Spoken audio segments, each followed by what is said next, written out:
every grown-up, every adult was once a child. Every adult was once a teenager. So it's very important for us to address issues from the roots before we conclude as to why somebody is doing the harm. It could just be something that happened growing up. It could just be something that was said to them. It could just be a parental comment, something from their teacher. So because of that, I'll be having someone who is actually one of my very special persons. She's someone that's been privileged to actually, pass through me.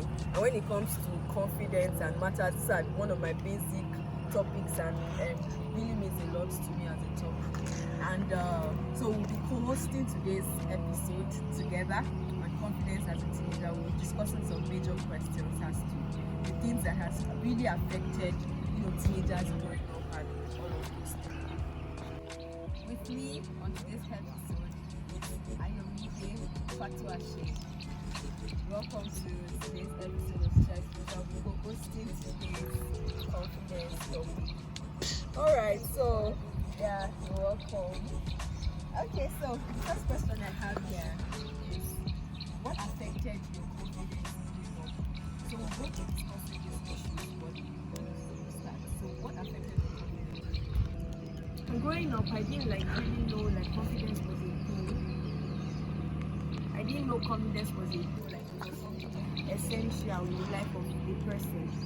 But going to secondary school and primary school, I didn't want trouble, so I didn't like to speak up for myself. I didn't like to talk. I didn't like to carry myself in a way where people would actually pay attention to me.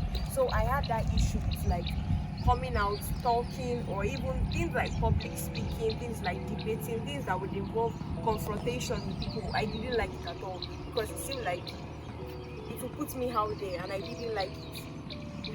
And growing up, my parents were this kind of people that would tell you, just don't cause fights, be a good girl and everything. And I took being a good girl as somebody that would not talk, no cause for alarm. At least if you don't talk to people back, there will be no form of altercation. I'll be a good girl like that in total. So now I didn't talk. If people were saying something about me, even if I heard someone said something wrong about me, I'll keep quiet because I didn't want that confrontation. And I feel like being confrontational would just turn me to a bad girl in the entirety of it, and I would destroy my parents' image. Affected your confidence? Yes. Well, personally for me, I would just say mine was more of what was said to me, for personally, my kind of person really doesn't like being scolded publicly. But we have nowadays parents publicly correcting, rebuking their children. So it's in front of their friends and in front of, so it was something that really affected me, because when I'm scolded in front of friends growing up, or scolded in front of strangers or something, it just makes me shrink. It just makes me not want to even take that correction. It just makes me feel like I can't do anything right. Many times a parent just be like, correct that child in public and say, why are you doing it wrong? And then you begin to feel like, okay, there's really nothing you can actually do right anyways. So it kind of affected me growing up, and some nasty words that teacher would say when they're trying to correct the students in class in front of the entire student. So you can have a teacher, maybe you failed a particular test, they'll just be like, you don't know anything, that kind of thing. Why would you actually say in front of of the entire class in primary school or something, that, or maybe secondary school, that you don't know anything? I remember I went for a lesson or something, and then the teacher actually after flogging us for I think it was maybe noise making or something, because we all time the other rebellious in our lives and everything. We didn't grow up to be big girls and good ladies or responsible people. And so she literally said ugly girl in front of the entire class, right? I know, fine, me, I as at that time, I really didn't even know the difference between being a fine girl or being ugly, because I didn't even know. Right now, ugly girl would not even pay me, because I know I'm really beautiful. But then it actually entered okay, maybe I'm actually not fine, that kind of stuff. But in our own mind, it was just trying to just rebuke all of us ugly people, that kind of thing. But to me, it actually went, so we have so many people that don't know how to talk to young people. You have to be very careful, knowing that you are forming their image, and you cannot afford to begin to damage their self-esteem from little age, because they grow up to become that kind of person. Alright, so Our next question will be, what would you wish you knew about confidence growing up? Okay, so I actually wish I knew that life is not as hard and narrow-minded as I thought it was then. Now I felt like, okay, if I didn't speak up, nobody would cause no form of altercation would come up. I wouldn't have to talk to people. I wouldn't be a bad girl. I would protect my family's image. I would portray a good image of my family out there. But like now, I know that being confrontational doesn't mean that you are destroying the image. It's just you going there to collect something. You just being out there, yes, to speak out for yourself, yes. And it's not something that will just destroy you or just basically paint you as a bad child in the entirety of it and everything. So I wish I actually knew that coming out there talking about what I feel is not something that should be thrown away. It's not something that I should actually avoid. And like I had issues with me looking like I felt like I looked ugly because I felt like I didn't fit a kind of standards that like the kind of friends I was working with them, like the way they wear, the way they carry themselves. I felt like I was ugly in the entirety of it because they have this picture of what a beautiful girl should look like, and then I didn't just feel like as if that's how I didn't fit into that picture. So I felt like I was ugly basically. So now I know that it's not about a social standard of what beauty is supposed to be. Beauty is something you look at yourself and you're like, oh yes, this is what I am. Acceptance of yourself is beauty itself. Acceptance of yourself is beauty itself. I love that. Acceptance of yourself is actually beauty. Confidence actually is something that now when we look back at it, there are some things we actually like did back then. You just wish, oh, how I wish I did better. Even for me, there were persons that I actually desired were my friends that now I look at them like, why did I even want them to be my friends in the first place? Yeah. Because I'm like, I could have just, even that energy I was using to desire them as my friend, I could have spent it on investing on myself. And then the kind of one thing about life is that when you invest in yourself, you naturally attract a particular caliber of people. You don't need to chase after people in that sense of it, that I want you to be my friend, that all of those things. So if I really know so many things that I know now, rather than desiring that, oh, I really like this person, I want this person to be my friend or something, I really spend more time investing in myself, becoming that kind of person that can attract the best of people. That you see me, you yourself also want to be my friend. So it's mutual. Not that I want to be your friend, you don't want to be my friend, because I don't look like your idea of what a friend should be like, right? So it has really changed my perspective, knowing that even now, and I wish I'd known that earlier. So the third question here is, what helps your confidence growing up? Okay, so the little iota of esteem or like trust came from me being like having good grades in school, and also me being liked by teachers in secondary school. Like I had a little of confidence from that. Like I drew confidence from that, a little of esteem from that. I also drew esteem from the fact that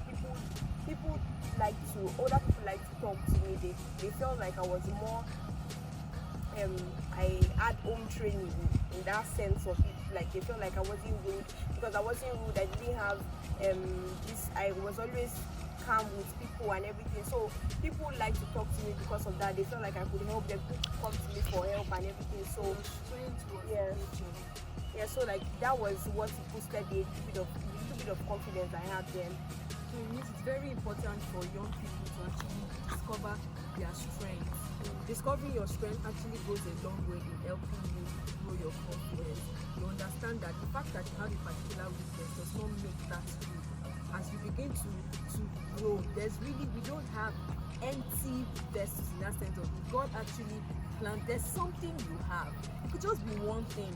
There's just something that just makes you unique.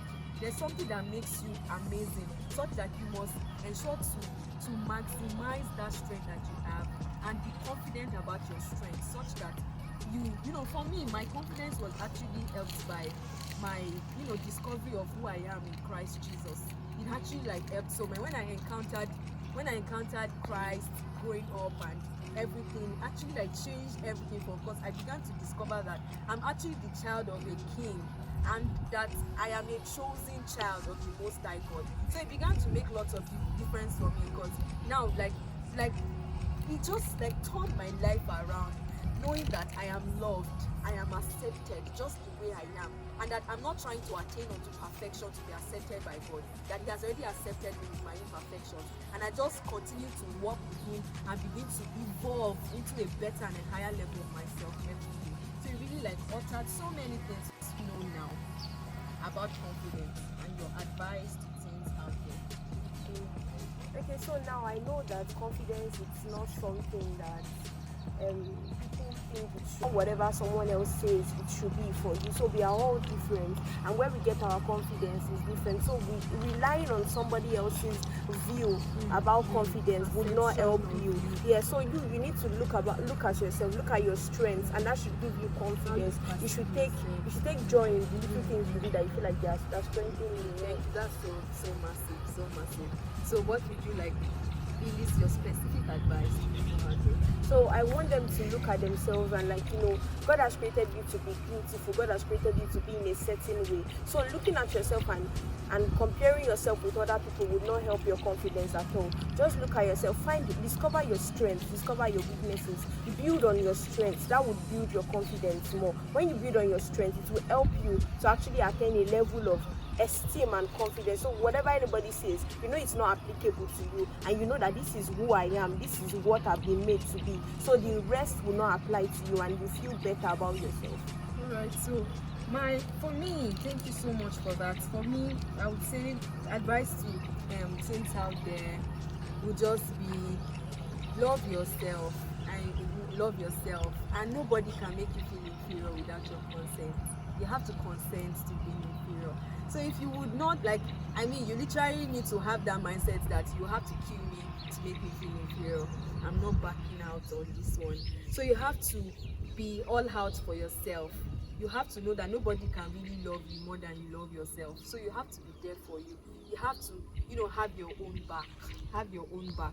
Believe so much in yourself. Even in your weaknesses, don't say, this is the way I am. You cannot accept me the way I am. No, many people have actually used that as a phenomenon to just stay as a mediocre, or just be a lower version of themselves. But rather than say, this is the way I am, accept me the way I am. No, just accept yourself the way you are.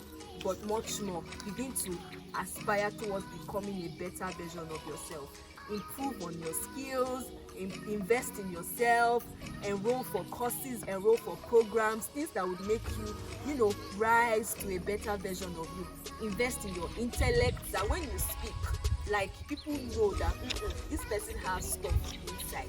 Invest in your spirit, be able to discern, be able to add value to others, be respectful, have good values.